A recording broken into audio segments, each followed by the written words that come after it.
Assalamualaikum warahmatullahi wabarakatuh. Selamat pagi, siang, sore, ataupun malam.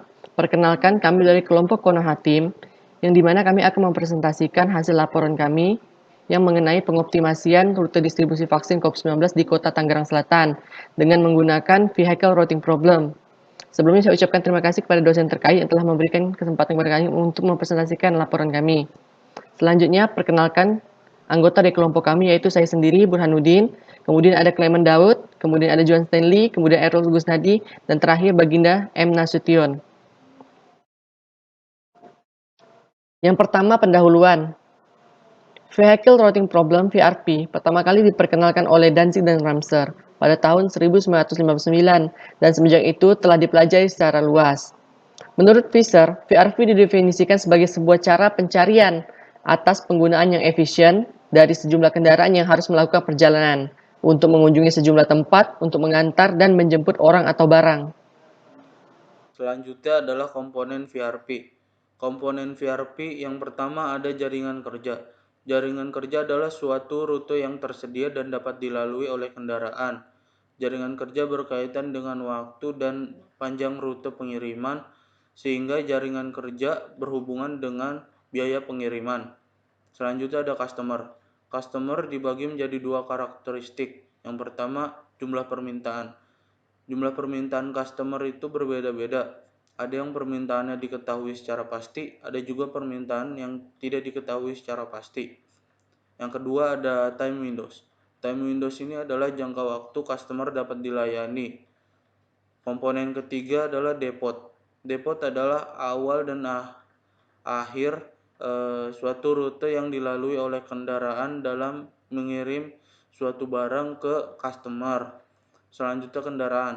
Kendaraan adalah alat yang digunakan untuk mengirimkan barang ke customer. Yang selanjutnya adalah pengemudi.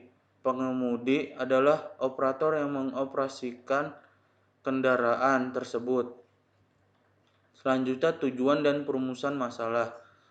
Tujuan yang pertama adalah menyelesaikan permasalahan rute pendistribusian vaksin di Tangerang Selatan menggunakan metode heuristik.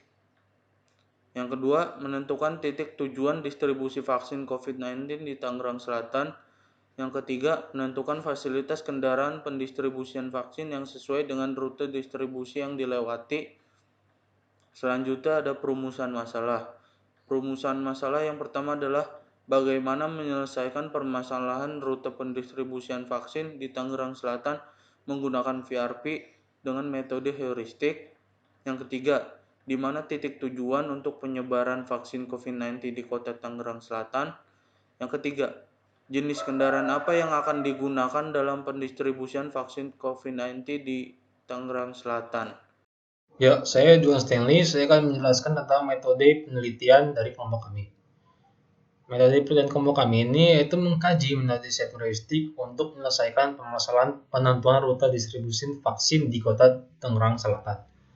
Metode penelitian kami ini terbagi menjadi dua, yaitu ada pengumpulan data, yaitu data berupa penelitian yang didapat dari Badan Pusat Statistik Kota Tangerang Selatan, dan juga ada cara-cara penyelesaian saving heuristik dari kelompok kami. Nah, ini merupakan cara-cara penyelesaian metode saving heuristik dari kelompok kami, yaitu yang pertama itu kami menentukan jarak antar depot ke konsumen.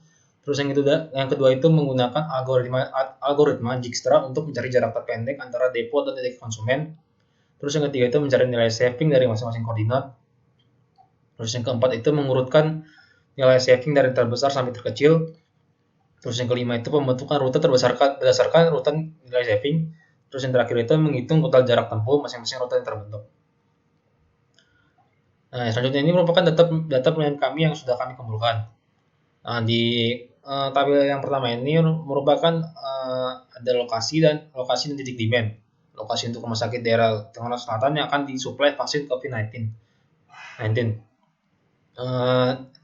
Di tabel pertama ini ada dibagi menjadi 5 rumah sakit, yaitu Buah Hati Ciputat Hospital, Rumah Sakit Herima Ciputat, Rumah Sakit Mitra Keluarga Bintaro, Rumah Sakit Medika BSD, dan Poliklinik Puspitek. Nah, di bagian kanannya ini merupakan latitude dan longitude-nya. Terus yang di tabel kedua ini merupakan lokasi depot RSUD Tangerang Selatan Distribution Center untuk memenuhi demand. Nah, itu disertai juga latitude dan longitude-nya. Terus yang terakhir ini, yang tabel terakhir ini merupakan data banyaknya demand untuk setiap rumah sakit.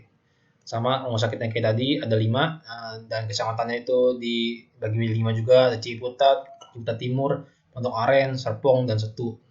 Demand-nya juga. Nah, data penelitian kami ini didapatkan dari data jarak antara kandidat demand dan depot. Data demand yang diperoleh itu dari rumah sakit tiap kecamatan di kota Tangerang Selatan yang diperoleh. Dan juga data kendaraan yang digunakan untuk mendistribusikan vaksin COVID-19 kami ini didapatkan dari hasil wawancara dengan Ketua Relawan Penanganan COVID-19 di Rumah Sakit Rubini, Kabupaten Mempawah. Nah, selanjutnya ini akan dibahas tentang pembahasan yang dilanjutkan oleh Clement. Yang selanjutnya adalah pembahasan data. Dengan data yang sudah diperoleh pada bab sebelumnya, kami menganalisis data tersebut dengan menggunakan perangkat lunak ArcMap untuk mengetahui rute yang akan diambil dari depot menuju ke setiap rumah sakit yang menjadi lokasi demand.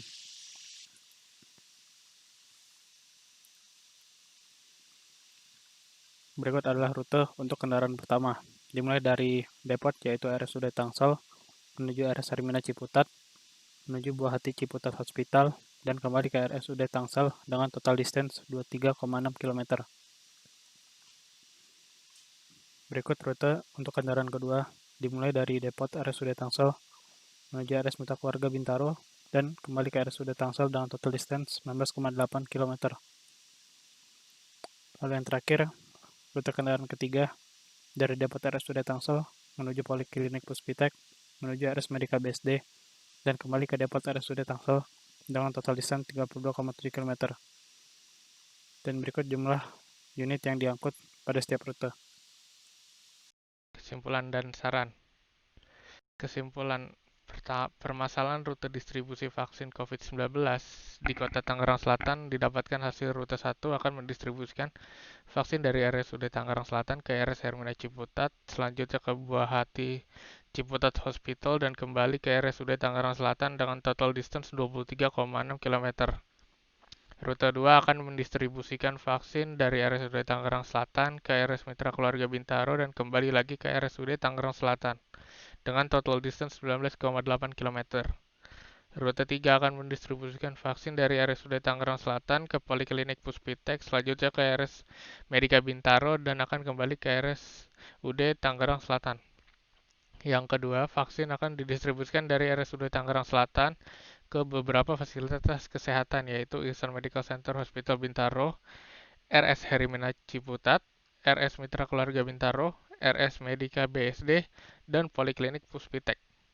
Data kendaraan yang digunakan untuk mendistribusikan vaksin COVID-19 ini kami akan dapatkan dari hasil wawancara dengan Ketua Relawan Penanganan COVID-19 di Rumah Sakit Rubini, Kabupaten Mempawah. Kendaraan operasional khusus pendistribusian vaksin memiliki volume penyimpanan 1,8 kali 1,4 kali 1,2 meter. Dalam sekali pengangkutan, mobil ini dapat mengangkut 252 box vaksin berukuran 27 cm kali 23 cm kali 15,5 cm. Untuk kapasitas satu box dapat diisi 2000 dosis vaksin. Saran pertama yaitu perlu adanya penelitian yang lebih lanjut yang lebih mengimplementasi kebijakan kondisi nyata yang dihadapi dalam penyelesaian tujuan. Yang kedua, data dan situasi yang digunakan masih bersifat metode yang belum diterapkan dalam kondisi nyata sehingga perlu adanya pengumpulan data yang lebih akurat. Yang terakhir, perlu adanya persiapan matang dalam pendistribusian bukan hanya dari rute namun dari fasilitas yang digunakan agar hasil dan tujuan dapat tercapai dalam memutus rantai penyebaran virus COVID-19 ini. Dan ini adalah daftar pustaka yang kami gunakan dalam untuk membantu menyelesaikan laporan jurnal ini. Dan itulah hasil presentasi kami. Saya ucapkan terima kasih dan mohon maaf bila ada kesalahan ataupun yang kurang berkenan di hati para pendengar. Wabillahi taufiq wal hidayah. Wassalamualaikum warahmatullahi wabarakatuh.